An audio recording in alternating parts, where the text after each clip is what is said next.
नमस्कार, आप देख रहे हैं A to Z न्यूज और मैं हूं हकीकत का ध्यान। आज वित्त मंत्री अरुण जेटली संसद में आम बजट रखेंगे। अरुण जेटली अपना तीसरा चुनौतीपूर्ण बजट पेश करने जा रहे हैं और उनके सामने कृषि क्षेत्र और उद्योग जगत की जरूरतों के बीच संतुलन बिठाना एक कड़ी चुनौती है।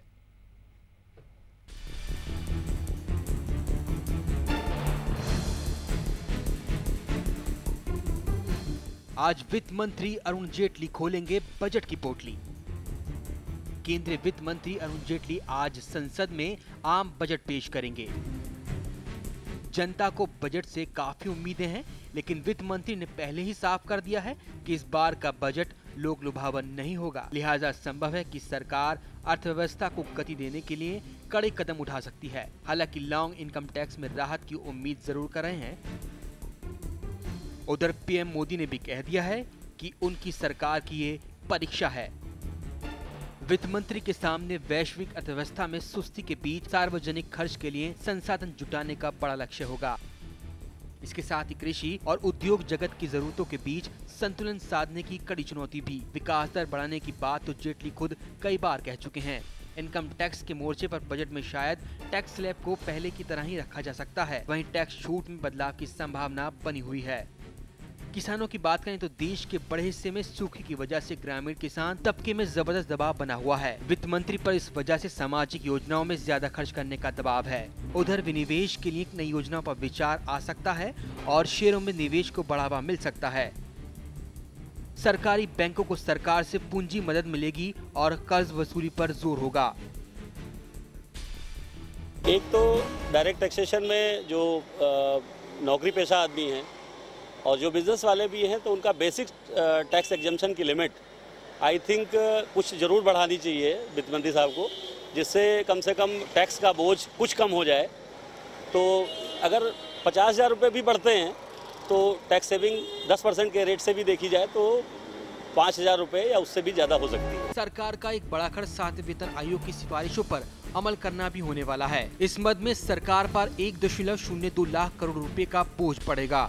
अगले साल के लिए राजकोषीय घाटे के लक्ष्य को जीडीपी के 3.5% करने के लिए वित्त मंत्री कौन सी तरकीब निकालते हैं, इस पर भी अर्थशास्त्री और निवेशकों की नजर होगी। बजट में स्टार्टअप स्किल इंडिया पर जोर देते हुए पीएम मोदी के मेक इन इंडिया योजना को बढ़ाने के लिए जेटली के सामने बड़ी चुनौती भी है। Report A to Z news.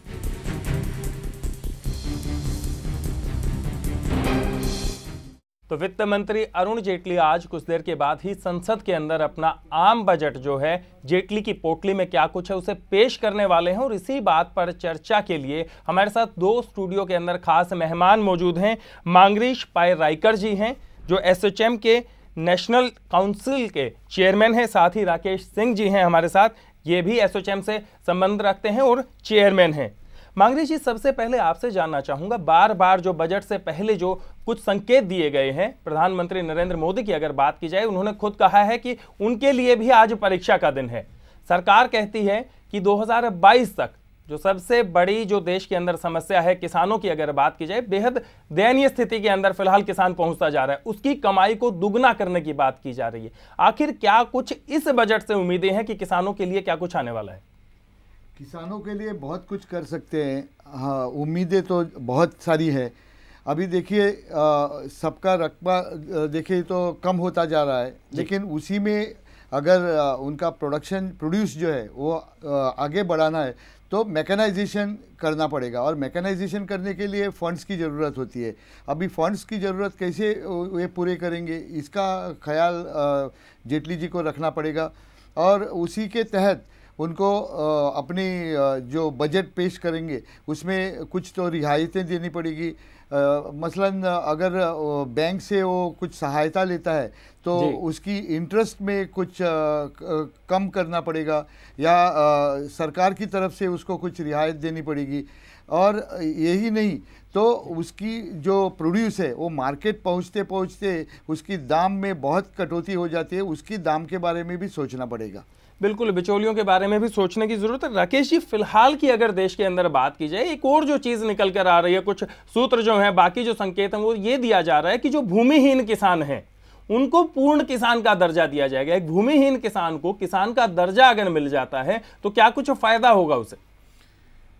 देखिए, फ़ायदा तो ज़रूर होगा, लेकिन सबसे पहले हमको ये समझना चाहिए कि अगर प्रधानमंत्री जी ने ये कहा है कि अगले 6 साल के अंदर जो है जो हमारे किसान हैं उनकी आमदनी को दुगनी करनी है, उसका बड़ा सीधा सीधा सा अगर गणित लगाया जाए तो ये मानना पड़ेगा कि जो हमारी ग्रोथ रेट है उस ग्रोथ के एवरेज ग्रोथ रेट से जो हमारे किसानों की जो ग्रोथ रेट या इनकम की जो ग्रोथ रेट होगी वो उससे ज़्यादा होनी चाहिए, पहली बात जी। दूसरी बात ये है कि जो भारत के जो किसान हैं, अगर आप उनकी होल्डिंग्स को देखें जी, तो ऐसा नहीं है, विदेशों के मुकाबले में इनकी होल्डिंग्स बहुत ही छोटी छोटी होल्डिंग्स हैं, जहां पर कि मैकेनाइज चीज़ों को लाना बहुत मुश्किल है।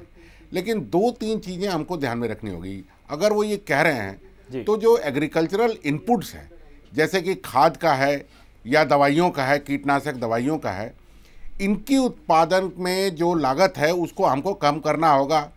दूसरी तरफ हमको जो है मिनिमम सपोर्ट प्राइस को, इसका मतलब ये है कि कहीं ना कहीं सरकार के दिमाग में ये बात चल रही है कि लगातार जो महंगाई में वृद्धि हो रही है उसमें किसानों को जो कंपनसेशन मिलना चाहिए उस हिसाब से उनको नहीं मिल रहा है। राकेश जी, आप खुद उत्तर प्रदेश से आते हैं, उत्तर प्रदेश एसोचैम के आप सदस्य हैं। उत्तर प्रदेश की अगर बात की जाए, काफी बड़ा रकबा है, वहां पर जो सबसे बड़ी समस्या आती है वो गन्ना किसानों की आती है।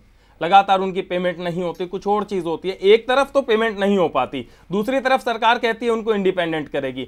आप बता रहे हैं कि जो बेसिक जो चीजें हैं उनको सुविधाएं देने की जरूरत है, लेकिन इस बजट के बाद क्या कुछ उम्मीदें आपको लगती हैं कि कीटनाशकों के ऊपर कुछ टैक्स घटाया जाएगा, खाद की जो लगातार दिक्कत आती है, खाद के ऊपर कुछ और सब्सिडी देने की बात की जाती है? क्योंकि एक तरफ सरकार कहती है कि सब्सिडी हम हटाने वाले हैं, केवल जो जरूरतमंद है उसको सब्सिडी मिलेगी, किसानों को क्या मिलेगा? देखिए, सब्सिडी के मामले में सरकार का ये कहना है कि हम सब्सिडी को बिल्कुल ख़त्म कर देंगे, मैं तो उसको ठीक नहीं मान रहा हूँ। सब्सिडी का ऐसा नहीं है कि हिंदुस्तान एकमात्र ऐसा देश है जहाँ पे सब्सिडी दी जाती है। जहाँ पे ज़रूरत हो, चाहे डेवलप्ड कंट्रीज़ भी हों, वहाँ पे जहाँ पे भी ज़रूरत होती है किसानों को, वहाँ पे सब्सिडी देनी चाहिए और उसमें कोई गलत काम नहीं है।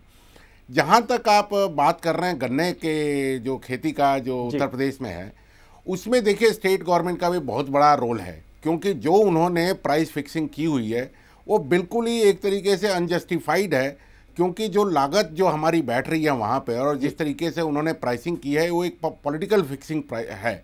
लेकिन और जो पॉलिसी जो है स्टेट गवर्नमेंट को अभी तक लानी चाहिए थी, जो पेमेंट पॉलिसी या जिस तरीके से इंसेंटिव्स की पॉलिसी थी या जिसको रेशनलाइज करना था, वो अभी तक नहीं हुआ है। लेकिन इसमें एक तीसरी चीज़ उत्तर प्रदेश के संबंध में मैं आपको कहना ज़रूर पसंद करूँगा, वो ये है कि हमको जो है फूड प्रोसेसिंग इंडस्ट्री को वहाँ पे बहुत बड़ा स्कोप है, जिस पे मुझे लगता है कि सरकार को बहुत तेज़ी से काम करना चाहिए। ये नेशनल लेवल पे भी लागू होता है, लेकिन उत्तर प्रदेश में क्योंकि ख़ास तौर पे, क्योंकि अगर हमको उन मार्जिनलाइज्ड किसान जिसको आप बात कर रहे हैं, जिनकी बहुत छोटी होल्डिंग है, उनको फ़ायदा तभी होगा जबकि वो कैश क्रॉप की तरफ जाते हैं, उनको बीजों की सुविधा मिलती है, उनको एग्री बैंक्स की सुविधा मिलती है, उनको कैश कार्ड्स की सुविधा मिलती है। ये छोटे छोटे कदम ज़्यादा महत्वपूर्ण होंगे, मेरी नज़र उसके ऊपर होगी। और व्यापारियों के लिए हम अलग से बात करेंगे, लेकिन ख़ास तौर पे ये कृषि के लिए अगर हमको 6 साल में उनकी आय को दुगनी करनी है जी, तो उनके मिनिमम सपोर्ट प्राइस को, जो एग्रीकल्चरल प्रोड्यूस है, बिचौलियों को ख़त्म करना, बीजों को और जो हमारे खाद हैं उनकी लागत को कम करना, ये हमारे लिए बहुत ज़्यादा महत्वपूर्ण होंगे। और जो हमारे कैश क्रॉप्स है, बिल्कुल जो कैश क्रॉप्स हैं उनके ऊपर बढ़ावा देने की जरूरत है। मंगरेश जी, आपके पास आऊंगा। फिलहाल जो स्थिति है देश के अंदर, जितने भी जो स्मॉल स्केल इंडस्ट्रीज हैं उनकी जो लागत है वो लगातार बढ़ती जा रही है, पर जब मार्केट के अंदर बात पहुंचती है, उनका प्रोडक्ट पहुंचता है, तो उनको पूरा दाम नहीं मिल पाता। ज्यादातर जगह पर देखा जाता है बिचौलियों के अंदर काफी बड़ी जो अमाउंट है वो चली जाती है, लेकिन जो प्रोडक्शन करने वाला है उसकी कॉस्ट बढ़ती जा रही है। और वहीं जो आम उपभोक्ता है जब उसको लेने की कोशिश करता है तो उसे भी चीजें महंगे दामों पर मिलती हैं। जो बिचौलिए जो हैं, बहुत ज्यादा बड़ी अमाउंट के अंदर जो पैसा चला जाता है, इसको रोकने के लिए क्या कुछ इस बजट के अंदर उम्मीद है? आपको कुछ लगता है कि आने वाला है? देखिए, ये तो बजट में नहीं आ सकेगा, लेकिन एक बात सही है, अगर जीएसटी आ जाता जी तो उसमें बहुत सारा हल हो जाता, क्योंकि सुविधा हो जाती कि बॉर्डरलेस हमारा जो ट्रेड है वो हो जाता। अभी क्या है, हर स्टेट में अलग अलग रास्ते होते हैं, अलग अलग, इसीलिए प्रोडक्शन कॉस्ट भी बहुत ज्यादा डिफर करती है। एक ही प्रोडक्ट अगर आप एक स्टेट के अंदर बनाते हैं तो उसकी कॉस्टिंग कुछ और आती है और दूसरी स्टेट में बनाने के बाद कुछ और दूसरी चीज ये है कि मीडियम स्केल या स्मॉल स्केल जो है वो बंदा एक ही आदमी सब चीज देखता है, तो उसके तहत वो प्रॉब्लम हो जाती है कि हर स्टेट में जाके वो उस कमर्शियल टैक्स ऑफिसर से झगड़ा तो नहीं मोल ले सकता है, तो इसके कारण उसका धंधा भी सीमित हो जाता है और उसके कारण उसका वॉल्यूम बढ़ नहीं जाता है। वॉल्यूम ना बढ़ने से उसका कॉस्ट भी कम नहीं हो जाता है और उसका मुकाबला नहीं कर सकता है, वो अपना मार्केट का मुकाबला नहीं कर सकता है। अभी कृषि क्षेत्र के बारे में मैं दो चीज़ आपको बताना चाहता हूँ कि देखिए, आप चाहे चार्टर्ड अकाउंटेंट हो या उद्योजक हो या डॉक्टर हो या इंजीनियर हो, आपको भूख तो लगती है, खाना तो चाहिए। तो इसका एक ही आंसर है कि वो फार्मर जो है उसको हम सीधा अगर रख सकते हैं, मतलब उसका स्पाइन सीधा रख सकते हैं, तो ही हमारा ग्रोथ हो सकता है, क्योंकि हमारा ग्रोथ जो है वो सबको फीड करता है, इसलिए ये ग्रोथ निर्भर होता है।